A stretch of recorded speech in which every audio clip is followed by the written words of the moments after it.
Timnas Indonesia kini tengah menjadi buah bibir masyarakat. Pencapaian skuad Timnas Indonesia tengah digenjot buat bersaing di level Asia dan dunia. Gebrakan-gebrakan yang tengah diusung PSSI dalam meningkatkan level dan prestasi Timnas memantikkan sebuah harapan kepada Timnas saat ini. Performa Timnas Indonesia tengah memupukkan kebanggaan serta semangat supporter Timnas buat terus memberikan dukungan kepada Garuda. Skuad Garuda kini telah mencapai peringkat FIFA tertinggi mereka dalam satu dekade terakhir, di mana Indonesia nangkring di peringkat 129 dunia. Pasukan Sintayong juga mencapai prestasi-prestasi lainnya, seperti lolos ke babak gugur Piala Asia untuk pertama kalinya, mencapai semifinal Piala Asia U23 sekaligus babak final playoff Olimpiade, dan kemudian lolos ke ronde ketiga kualifikasi Piala Dunia 2026 sekaligus mengunci satu tempat di Piala Asia 2027 di Arab Saudi. Timnas Indonesia juga mulai bisa bersaing dengan tim-tim raksasa Asia.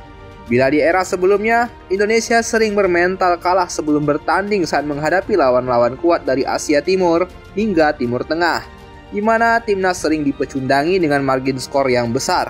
Namun, kini Indonesia mampu memberikan perlawanan dan mencuri poin dari raksasa-raksasa Asia tersebut.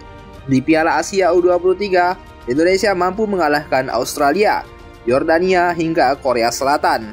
Lalu pada dua laga awal kualifikasi Piala Dunia ronde ketiga, Timnas Indonesia berhasil menahan imbang Arab Saudi di kandang mereka, serta menahan Australia, dua tim langganan Piala Dunia dalam beberapa edisi terakhir. Mencuri 2 poin dari dua tim raksasa Asia tersebut tentu merupakan pencapaian yang membanggakan. Meningkatnya prestasi Timnas Indonesia tak terlepas dari program PSSI yang mendatangkan para pemain berketurunan Indonesia buat membela tanah air. Tak bisa dipungkiri bahwa andil para pemain diaspora sangat membantu perkembangan pesat Timnas sepak bola Indonesia buat bersaing di kancah Asia. Bukan hal yang mudah meyakinkan bibit-bibit Indonesia yang berkelana di belahan dunia untuk mau pulang ke pangkuan Ibu Pertiwi dan membela Garuda. Di era awal saat kepemimpinan Iwan Bule mulai digalakkannya pencarian pemain diaspora berdarah Indonesia, hanya segelintir yang menginginkannya. Banyak yang ragu serta menolak dikarenakan Timnas Indonesia saat itu masih dalam upaya merangkak bangkit dari era kegelapan yang mendamparkan peringkat Timnas Indonesia di posisi 175 dunia. Namun, seiring berjalannya waktu, Timnas Indonesia mulai memperbaiki posisi dan performa di bawah kepelatihan Sintayong. Timnas Indonesia mulai mendaki level mereka lebih tinggi dengan berhasil mencapai final Piala AFF 2020 serta lolos ke Piala Asia 2023 lewat jalur kualifikasi. Sejak saat itulah kemudian keyakinan mulai terbuka buat para pemain-pemain keturunan untuk membela Timnas Indonesia. Dikarenakan Indonesia memiliki harapan buat muncul sebagai sebuah kekuatan baru di sepak bola Asia. Di bawah Erick Thohir selaku Ketua Umum PSSI saat ini, pencarian pemain diaspora semakin masif dilakukan demi target buat mencapai peringkat 100 besar dan 50 besar dunia, serta lolos ke Piala Dunia 2026 atau Piala Dunia 2030. Namun di balik raihan pencapaian terbaik Timnas dalam beberapa terakhir ini, tentu bakal ada pro kontra di balik program yang tengah dijalankan PSSI saat ini. Di saat Timnas mulai berprestasi, banyak elemen masyarakat yang ikut nimbrung buat mencari sensasi dan perbincangan publik dengan mengkritik pencapaian Timnas Indonesia saat ini. Mulai dari mengkritik pelatih Timnas Indonesia Sintayong hingga banyaknya pemain keturunan atau diaspora Timnas saat ini. Mereka skeptis dengan program naturalisasi kepada para pemain keturunan yang dianggap menutup kesempatan bakat asli Indonesia buat membela Timnas. Padahal, para pemain diaspora ini juga memiliki darah Indonesia yang mengalir di tubuh mereka. Mulai dari pengamat sepak bola nasional, legenda Timnas, politikus, mantan dubes, bahkan pengamat politik pun ikut menyuarakan kritik keras terhadap program naturalisasi ini. Polemik ini tentunya adalah bahasan-bahasan lama yang sebenarnya narasinya selalu diulang-ulang dari dulu. Berbicara seolah-olah peduli dengan pembinaan, namun menyerang silsilah pemain keturunan itu sendiri. Salah satu dari mereka yakni mantan dubes RI di Polandia ini.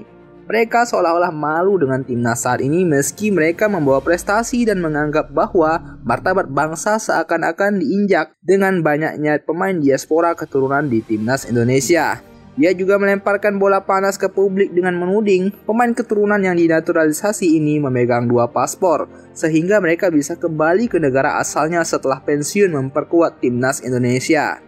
Tak hanya itu, pengamat politik yang jarang membicarakan sepak bola pun kini ikut membicarakannya seolah-olah paham dengan konteks yang ada di lapangan.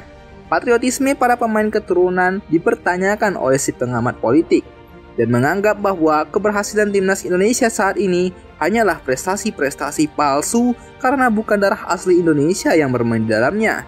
Bahkan beliau lebih bangga bila timnas Indonesia sering kalah dengan memakai pemain berdarah asli Indonesia daripada menang dan berprestasi dengan banyaknya pemain keturunan.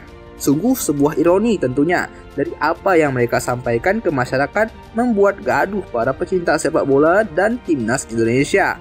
Di satu sisi memang masih banyak tentunya pekerjaan rumah yang harus diselesaikan oleh PSSI demi keberlangsungan prestasi timnas Indonesia ini tidak bertahan sementara saja. Program naturalisasi ini sebagai salah satu solusi jangka pendek untuk mempercepat prestasi timnas Indonesia.